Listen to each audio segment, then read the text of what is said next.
Before the outbreak, everything was going pretty well for the Ball family. LiAngelo Ball just signed a G League contract with the Oklahoma City affiliate. Lonzo has been thriving as of late on the New Orleans Pelicans. And the youngest Ball brother, LaMelo Ball, had finished his season in the Australian National Basketball League with a clear chance of being the top overall pick in the 2020 NBA Draft. The past 5 years of LaMelo Ball's life have been pretty well documented, as the Balls have become one of, if not the most famous sports families in America or even the world, consisting of siblings LiAngelo, Lonzo, LaMelo, and lesser-known siblings Renell Zellweger Ball and Jan Hus Ball, with LeVar Ball being the father of the family and the most aggressive and loud hype man you could ask for. Basically, if Paul Heyman's character in the WWE was a real-life person, you get LeVar Ball. Before we get into the meat of this video, for your safety and the safety of others, please go to the Big Baller Brand website and get your Triple B mask today, only $450. LaMelo had plenty of eyes on him starting off his freshman year, thanks in part to his brother, Lonzo, emerging as one of the best, if not the best, high school players in the entire United States. The 2015-2016 season at Chino Hills paired LaMelo with his brothers for the first time at the high school level, and while Lonzo was the definite star, LaMelo entered into his own. The team went 35-0, won a California state title, and LaMelo helped with 16.4 points per game and 3.8 assists. He was named by Max Prep as the co-national freshman of the year along with teammate Onyeka Okongwu.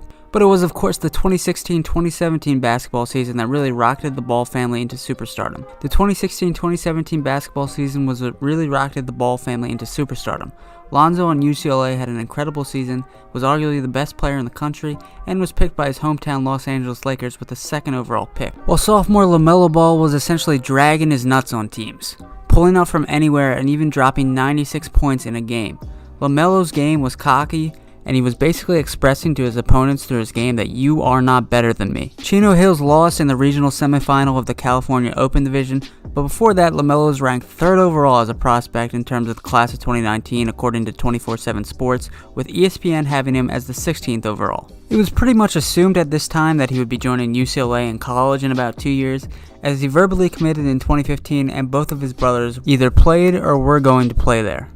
And of course, father LeVar Ball and his company Big Baller Brand were making headlines at this time to say things like he could beat Michael Jordan one-on-one pretty easily, and he also said that the only expert thing that Jason Whitlock could give his opinion on was snacks, which is pure comedic genius. And I'm not going to get into everything LeVar Ball did, that could be a whole 1 hour video. Now fast forward to fall 2017 where things got pretty crazy. LaMelo would be pulled from Chino Hills High School. LeVar cited a disagreement with his coach on how LaMelo was being used, and he was known to squabble with coaches in the past. LeVar announced that LaMelo would be homeschooled for the next 2 years before entering college. The only thing I know about homeschool really is from the movie Jesus Camp, so I kind of imagine LaMelo's experience would be like those in Jesus Camp, except instead of Jesus, they would worship LeVar in basketball. After playing in one preseason game, middle brother LiAngelo was arrested for shoplifting in November of 2017 in Shanghai, China, ahead of a game of UCLA that they were going to play against Georgia Tech. And folks, I've been to China. They take your fingerprints the moment you get off the plane. You get a sense that this isn't a country you want to fuck around in. Not to mention that their surveillance and facial recognition artificial intelligence is some of the best in the world. And in a country that's about 95% ethnic Han Chinese, I'm sure LiAngelo wasn't hard to identify, plus he's an international superstar. LiAngelo was suspended indefinitely from UCLA, and LeVar ultimately pulled him out of the school with the announcement that LiAngelo and LaMelo would be playing professionally in the beautiful location of, drumroll please, Lithuania. Now I'm sure Lithuania is a great place, but it's also a place with very harsh winters, a GDP that is currently good for 85th in the world, and it's not necessarily the best place for a teenage basketball star on the rise. It's not exactly a big market over there. Well, he did show some flashes, and there was some media coverage. Overall, it was not a successful trip for Melo. He did score a season-high 19 in a game once, but his season was characterized by a lack of minutes, injuries, the transition to Borat, and his teammates ripping on him for transitioning to Borat. LaMelo also hadn't fully developed yet, and he did at times look like a little kid out there against grown men. In the reality TV show for the family, Ball in the Family, check it out, it's a classic, LaMelo did express his frustration with his Lithuanian teammates, and by the end of the season, both Ball brothers were out of the league entirely. LaMelo averaged 6.5 points per game, 2.4 assists per game, and shot 26.8 from the field, with just under 13 minutes average per game. LaMelo's stock and the perception of him was at an all-time low, and the Lithuanian trip was largely considered a failure. Playing against grown men in a professional league was impressive for a teenager of his size, but he failed to really turn heads like he did at Chino Hills, and in many people's minds, the experience overseas of playing professionally wasn't worth giving up his NCAA eligibility. He officially turned professional in Lithuania, so convincing the NCAA that he was still an amateur would be a very hard sell. And in terms of the class of 2019, LaMelo was slowly transitioning to the forefront of it to an afterthought. And people were genuinely happy to see LaMelo fail. I mean, a lot of hate came into the Ball family over this past year. LaMelo returned to the States in what would be his senior season. He joined a prep school in Geneva, Ohio known as the Spire Institute, and he balled the fuck out. LaMelo was allowed to play at Spire because Spire, which is a prep school, competed outside the jurisdiction of the Ohio Athletic High School Association, but still many teams forfeited on purpose against LaMelo's team in fear that they would lose their eligibility playing against a professional. All things aside, LaMelo returned as the playmaker and floor visionary that he had been known to be. LeVar actually got along with the coach, and LaMelo re-entered the ESPN Top 100 and 24/7 rankings,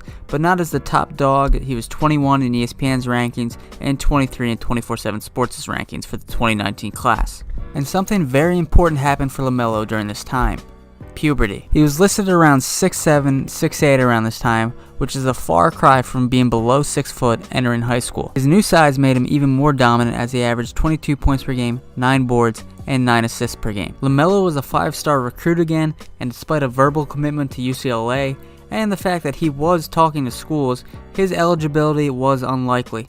The case against him was this: he hired an agent, he had a signature shoe, and oh yeah, he was a professional basketball player. Usually just one of those things doesn't look good in terms of eligibility for the NCAA. I mean, the NCAA will know within seconds if a student athlete randomly finds a $5 bill on the ground. Now, the NCAA never actually commented on LaMelo's eligibility, with it being public policy that they don't actually comment on potential recruits until they are actual student athletes at a university. There weren't really any reports of major offers rolling in for LaMelo, most likely due to eligibility reasons, so Melo chose to forego college altogether and join the Illawara Hawks in the NBL in Australia. He announced this on the ESPN show The Get Up, and most of the comments on Twitter were kind of in disbelief because he said he could be the #1 overall pick. People didn't believe him, and again, that's Twitter. Of course, there's haters on Twitter, there's haters everywhere online, but the hate, again, was still there for LaMelo, and he had to prove the doubters wrong. At the time, it was largely considered that LaMelo wouldn't even be a lottery pick, with a general consensus that being at best he would be a late first-round pick. But he would have the chance to prove everyone wrong in the NBL, a premier basketball organization around the world, and a significant upgrade in talent over the Lithuanian league, because guys like Patty Mills, Steven Jackson, Joe Ingles, Terrence Ferguson, Josh Children, and others have all played in the NBL at one point or another. It's a legitimate league. It's probably top 10 in the world. In a preseason game, LaMelo dropped 19 points, 13 boards, and 7 assists, and from there on, it was the LaMelo Ball show in Australia. Now, don't get me wrong, the team he played for sucked, but LaMelo consistently showed off his uncanny ability as a roughly 6'8" point guard, a point guard who can shoot from anywhere and find the open man if he's all the way down the court or right next to him in the paint. Ball dropped 32 points, 11 boards, and 13 dimes, and in doing so on November 25th became the youngest player in the NBL to rack up a triple-double. His brief 12-game stint in the NBL was cut short due to injury, but it was enough to solidify him as a pretty much consensus top 5 pick, with some saying he'll even go first overall. Strengths consist of his size as a 6'8" shooter, his incredible handles and an ability to dribble low to the ground, his versatility when it comes to shooting, whether it's from deep or just a floater in close. His passing ability, like I said before, reminds me of Aaron Rodgers in a way. The way he can see the floor, find the open man, and his overall fearlessness in his game. In the NBL and as a freshman in high school, he just kind of plays like he's been there before. He credits his confidence and his toughness to playing a bunch of physical pickup basketball as a younger kid with his older brothers and their friends. His killer instinct will definitely be something he needs to utilize next year in the NBA, as he will deservedly so have a target on his back throughout the whole year. His weaknesses right now are his overall strength, as LaMelo is very skinny, and on defense he can get pretty sloppy in terms of trying to bite on a pass and then getting burned. I'm worried early on in his NBA career that LaMelo will rely on these defensive habits and get burned. And finally, shot selection. I said LaMelo can shoot from anywhere, but that doesn't mean he makes it from anywhere, and that doesn't mean he will. In Australia, in 12 regular season games, LaMelo shot 37.5% from the field and 25% from the 3, which is not very good. The ability to shoot from anywhere is something LaMelo lives or dies by, and it will be interesting to see how well his unorthodox shooting translates to the NBA. Also, he might keep growing, which in the long term is definitely a plus, but something he might have to adjust to in the short term. And in some clips in the NBL that I saw, I kind of wondered on some plays why he didn't use his size to his advantage, but it's just something that he'll have to adjust to. Keep in mind that he was under 6 foot just a few years ago. And in terms of the critics, they've obviously been proven wrong for now, and kind of reminds me what Joe Rogan said about Nick Diaz in the 2004 Robbie Lawler fight. Nick came into the fight known almost entirely for his jiu-jitsu game, and ended up showcasing his superior striking skills against noted striker Robbie Lawler.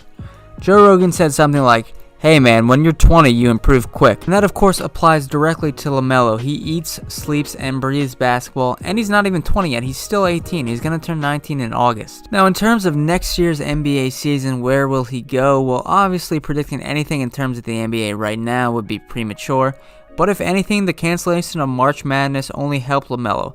His season was over, and in most people's minds, he had showcased enough in the last year to get drafted highly. For others in the top 10 in the lottery in that general area, I'm sure many scouts leave a question mark next to their name, as the cancellation of the tournament denied them from showcasing their talent at the highest level on the biggest stage. And before I go, I just want to say that predicting someone to go to the Knicks in the draft lottery doesn't always turn out right, but could you imagine if LaMelo gets picked by the Knicks and helps steer the ship around? Could you just fucking imagine? I think that since he's basically been under a microscope since a freshman, he'll be able to handle the pressure and the cameras around him in New York pretty much better than any other rookie out there. And the cherry on top to this comeback redemption story, and the cherry on top of the fuck you cake that LaMelo baked for the NCAA, was last week he bought the Illawara Hawks. Himself and his manager, who was his old coach in Ohio, turned around and bought the Illawara Hawks, who were rumored to be in serious financial troubles. So all in all, LaMelo saved a bunch of his friends a job, made a smart business move, and keeps on turning. I think LaMelo has completely done a 180 in terms of bad press to now good press in the last year, and me and millions, if not billions of others around the world are looking for success at the next level. I'm looking forward to it. Also, the irony wasn't lost by me or any others that the NCAA would forbid LaMelo to play on a professional team, but owning a professional team is just alright. So, you make sense of that. Alright, that is the video. We have a great website, votetheprocess.com, featuring all sports. Check us out on Twitter and Instagram, link in the description. And we got a great artist called Paradise to play us off. So, Paradise, play us off. Every day, I'm with you. Cannot find no one greater than my baby.